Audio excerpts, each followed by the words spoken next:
ఇదే వేరే ఇస్లాంకి జరిగిన, క్రిస్టియానిటీకి జరిగిన, జీసస్ క్రైస్ట్కి జరిగిన, మహమ్మద్ ప్రవక్తకి జరిగిన, అల్లాకి జరిగిన ఇలా ఉండేది కదా.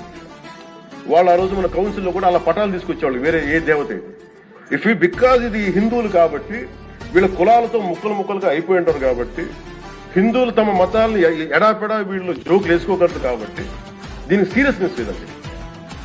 Before blaming anybody else, every Hindu has to take a responsibility for this.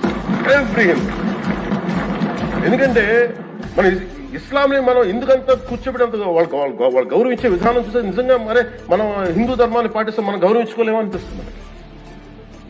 అది మిగతా మతాలను చూసి నేర్చుకోవాలి అధ్యక్ష. వీళ్ళకి ఏముంది, వీళ్ళు ఇంత మాట్లాడుతున్నారు తిరుపతి లడ్డు మీద. నిజంగా వీళ్ళు కనుక మాట్లాడితే అదే వేరే మతం గురించి ఎందుకు మాట్లాడరంటే ఓట్లు పోతాయి. హిందువుల ఓట్లు చాలా ఈజీగా ముక్కలు కులాలను చేసి పెట్టేసి పోతాయి. ఆ వెంకటేశం కాబట్టి శివుడు ఉంటాడు, శివుడు కాబట్టి అమ్మవారు ఉంటాడు, ఈజీగా. ఈ నైజం జనాల్లో మారినంత కాలం ఇలాంటివి జరుగుతూనే ఉంటారు. వీళ్ళు ఇలాగే మాట్లాడతాను. ఎవరైతే భగవంతుడి సొమ్ముతోటి ఆడుకుంటారో, భగవంతుడి డబ్బును దోచేస్తారో తరాలు కూడా లేచిపోతారు. చాలా జాగ్రత్తగా ఉన్నారు.